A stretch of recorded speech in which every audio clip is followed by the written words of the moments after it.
Lecture de la lettre de Saint Jacques. Mes frères, dans votre foi en Jésus-Christ, notre Seigneur de gloire, n'ayez aucune partialité envers les personnes. Imaginons que, dans votre assemblée, arrive en même temps un homme aux vêtements rutilants, portant une bague en or, et un pauvre aux vêtements sales. Vous tournez vos regards vers celui qui porte le vêtement rutilant, et vous lui dites « Assieds-toi ici, en bonne place ». Et vous dites au pauvre « Toi, reste là debout », ou bien « Assieds-toi au bas de mon marchepied ». Cela, n'est-ce pas faire des différences entre vous et juger selon de faux critères? Écoutez donc, mes frères bien-aimés. Dieu, lui, n'a-t-il pas choisi ceux qui sont pauvres aux yeux du monde pour en faire des riches dans la foi et des héritiers du royaume promis par lui à ceux qui l'auront aimé? Mais vous, vous avez privé le pauvre de sa dignité. Or, n'est-ce pas les riches qui vous oppriment et vous traînent devant les tribunaux? Ce sont eux qui blasphèment le beau nom du Seigneur qui a été invoqué sur vous. Certes, si vous accomplissez la loi du royaume selon l'Écriture, tu aimeras ton prochain comme toi-même, vous faites le bien. Mais si vous montrez de la partialité envers les personnes, vous commettez un péché, et cette loi vous convainc de transgression.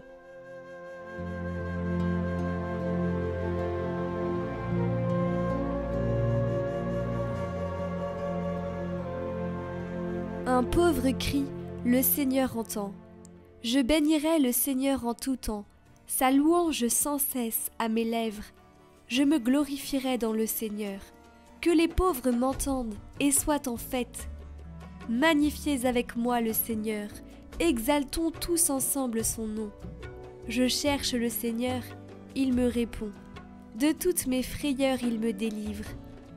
Qui regarde vers lui resplendira, sans ombre ni trouble au visage.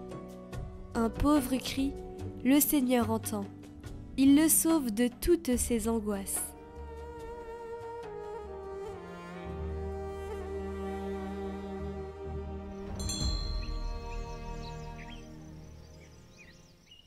Évangile de Jésus-Christ selon saint Marc.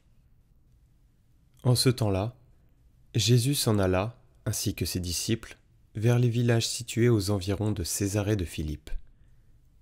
Chemin faisant, il interrogeait ses disciples.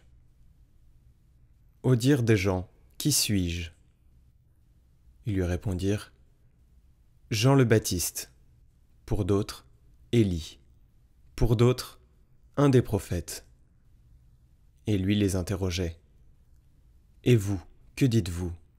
Pour vous, qui suis-je » Pierre, prenant la parole, lui dit « Tu es le Christ. » Alors, il leur défendit vivement de parler de lui à personne.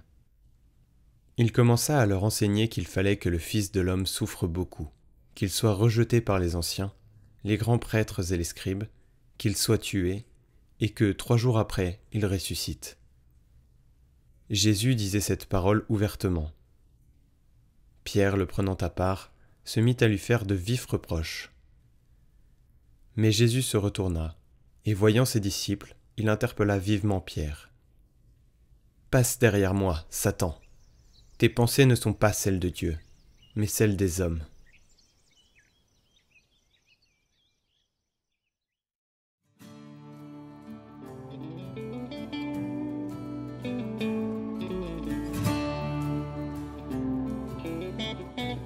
Au cœur de l'évangile de la liturgie d'aujourd'hui, le Seigneur pose une question décisive à ses disciples. « Et vous, que dites-vous? Pour vous, qui suis-je » C'est la question cruciale que Jésus nous répète à nous aussi aujourd'hui. Qui suis-je pour toi? Qui suis-je pour toi qui a accueilli la foi, mais qui a encore peur de prendre le large sur ma parole? Qui suis-je pour toi qui es chrétien depuis si longtemps, mais qui, usé par l'habitude, a perdu ton premier amour? Qui suis-je pour toi qui traverse un moment difficile et qui a besoin de te secouer pour repartir? Jésus demande « Qui suis-je pour toi ?» Donnons-lui aujourd'hui une réponse.